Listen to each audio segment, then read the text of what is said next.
Hello everybody, welcome back. Today I'm going to be posting just a quick update to my ABC Control deck profile that utilizes Lord of the Heavenly Prison. Since my original upload, I've now attended a couple of events with this deck and actually came first at both. One of them was more of an unofficial locals that we held in a week where locals was not on. So it was just a small 3-round event, and then we had a 4-round locals just last week, and ended up coming first at both of those with this deck. I'm really enjoying playing this deck. I think it's got quite a few strengths. The trap cards that normally take the place of hand traps in, I guess, your typical ABC build, just individually are stronger than hand traps are, which is really good. The fact that you can couple that with Lord of the Heavenly Prison to put Hanger on the field is awesome as well. And the whole deck just kind of feels really well-rounded. So even in the hands where you don't see Hanger, which is ABC's usual biggest problem, it just doesn't matter as much because there's a lot of other broken cards that you can open along instead of Hanger that allow you to play the game until you can get to Hanger, or can kind of hold the opponent off while you kind of wait for it. But I'll go straight into the main deck first. It's 42 cards as opposed to just the 40 that it was. So I'm playing, of course, 3 of every piece. The combo lines are still very similar to the previous video, where you really want to be opening Hanger plus a piece to do the Bajinki play into Lord of the Heavenly Prison, which is really strong. I actually haven't done that combo line as often because you typically obviously just play with what you've got, and it depends on where your opponent interrupts you. Of course, we're playing the 1 driver and the 1 gold and 1 silver gadget just as just additional extenders. These can often fill the void of where a piece would be depending on your hand. So you can still do Bajinki plays if you've got a gadget rather than a piece, if you're missing a piece. And then the big highlight of the deck is, of course, Lord of the Heavenly Prison. I was tossing around playing him at 2, just because you do see him quite a lot, but you really just want to open him. So between Lord, between Hanger, and now I've since added Fusion Destiny, you've got these 9 really strong cards that any combination of them is good. Even if Hanger is not one of them, the Lord can be Hanger. The Lord can just be Fusion Destiny as well, so it really kind of rounds out the deck. Lord of the Heavenly Prison is very versatile, and there's just a lot of different things that you can set, which feel good to set. The last monsters that we're running, the hero pieces, of course. This would be Dasher if I had it, but I currently do not. So Plasma is just the piece that I'm playing. And that's the monster lineup. Really, really solid. I wouldn't change anything. I don't really want to play hand traps at this point. For the spells, of course, we're playing the 3 Hanger and the 3 Unauthorized alongside the 1 Terraforming. You kind of just want to see either Hanger by itself is fine, Hanger with a piece is great, Unauthorized plus a piece is the same thing as Hanger, so it's really strong. And of course, Terraforming is just another copy of Hanger. 3 Fusion Destiny, this card obviously needs no explanation, it's ridiculous. And the last spells are 3 Chalice, which I just love this card in this deck as well. It's a card that you can set for Fusion Destiny.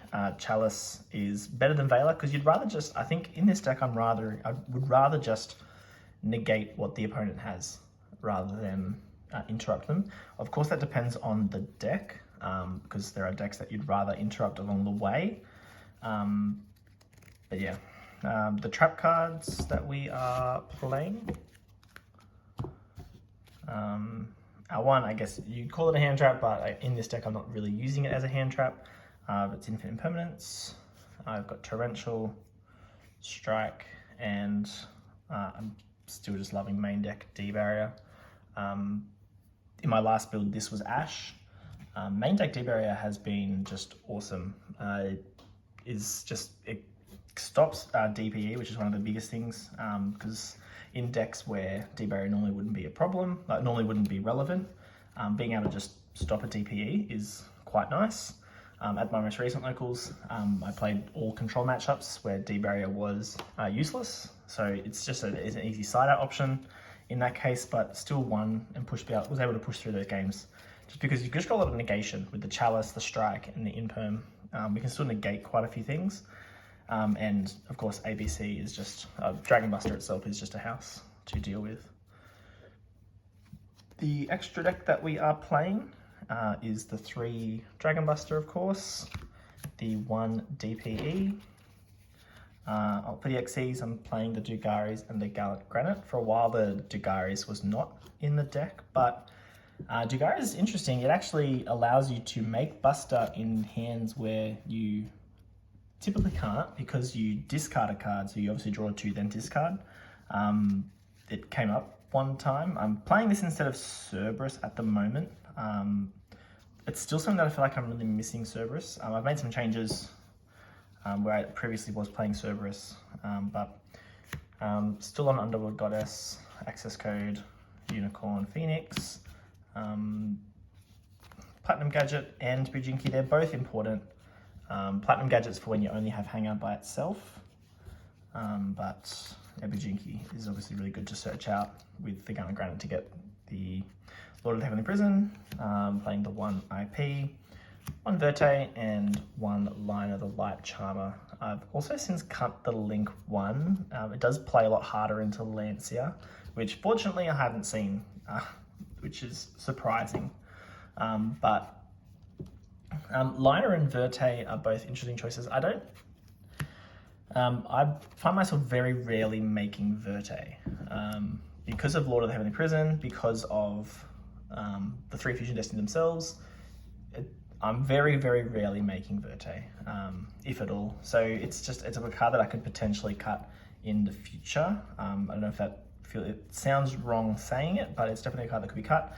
Liner is another one that doesn't come up all that often, but being able to use Liner, extend, and get into something like Underworld Goddess is really good. Typically turn 1, there's plenty of opportunities where you would be able to make Verte, but you'd much rather make IP. IP just keeps your engine going, especially once you've tagged out Buster. Being able to IP into Underworld Goddess or IP into Unicorn and still just trigger your pieces is just really strong.